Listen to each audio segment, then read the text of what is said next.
नमस्कार ओडिया बहु रोसई को आपण को बहुत बहुत स्वागत।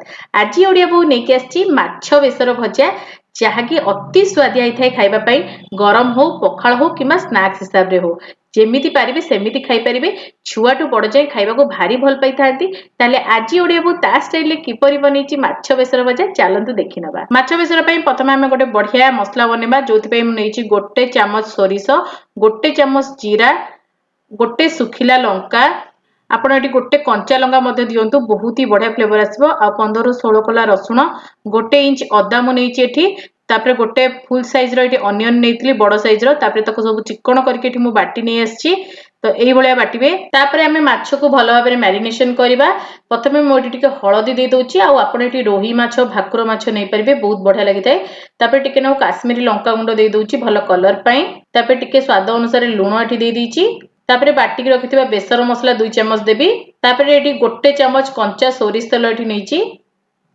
तापरे हमें ए सब जिंस को भलो भाबरे मिसै दबा प्रथमे जेमति कि हमर माछ सहित मसला सब भलो भाबरे मिसि जिवो। तापरे एठी देखंतु मु दोछि गोटे चम्मच कॉर्नफ्लोर बेसी देबेनी 1 ରୁ 2 चम्मच आपनकर क्वांटिटी देखि कि आपण नेबे।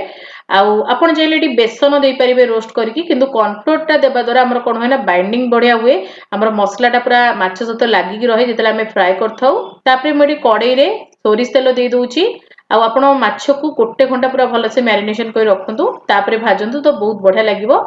आउ अधिक समय थिला आपण अधिक समय मध्ये रखि परिबे। तापरे एठी गरम तेल रे मु माछ को दे दीछि 1 ରୁ 2 मिनिट हे गला परे हमें माछ को लेउटेबा।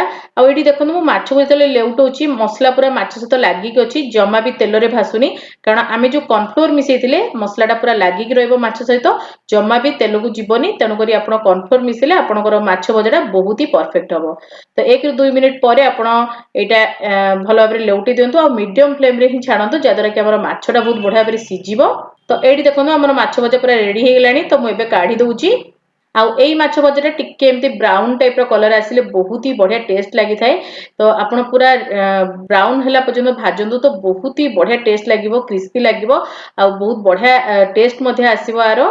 तबे बाकी जो माछ थिला मु ताकू मध्ये देकी सेही भली भाबे भाजी नेबी। तो ये देखो मु टोटाल ऊपर 6टा माछ भाजती तो मोर ये सब जाक माछ रेडी होइछि। तो एबे हमें आपको करबा सर्व। आउ एठी माछ बेसर भजा को मु सर्व करछि मस्टर्ड सॉस सहित आउ टिके ग्रीन चटनी नेछि आपण रेड सॉस भी नै परिबे बहुत ही बढ़िया लागिथाय। आ देखंतु केते सुंदर माछ भजा एठी रेडी होइछि आपण आकु गरम भात पखाल भात नहले तो स्नैक्स हिसाब रे खाइ परिबे। आउ आपण माने मोर वीडियो को कोउटु देखुछन निहाती एबे कमेंट सेक्शन रे लिखिबे जदी टिके भी भल लागथाय वीडियो को लाइक करिवे शेयर करिवे आउ आपनकर मतामत देबे। आउ जदी अन्य कोनोसी वीडियो देखिबा को चाहउछन रेसिपी वीडियो ताले निहाती एबे कमेंट सेक्शन रे लिखिबे मु आनिबा को चेष्टा करबी। आउ मोर फेसबुक पेज को फॉलो करनेबे आउ जदी चैनल रे नुआ अछंदी सब्सक्राइब करिया को भूलिबेनी साइड रे बेल आइकन को प्रेस करिवे ता द्वारा आपण माने मोर एम्ति भलो भलो वीडियो रो नोटिफिकेशन पाई परिबे। हमर इंस्टाग्राम पेज को मध्ये फॉलो करनंतु सेठी मध्ये मु आपण मानो पई बहुत ही बढ़िया बढ़िया जिंस पोस्ट करथाय। तो आगु को मु एम्ति आपण मानो पई बहुत ही बढ़िया बढ़िया रेसिपीज नै के आसीबी। तो आज पई एतिकी बाय बाय।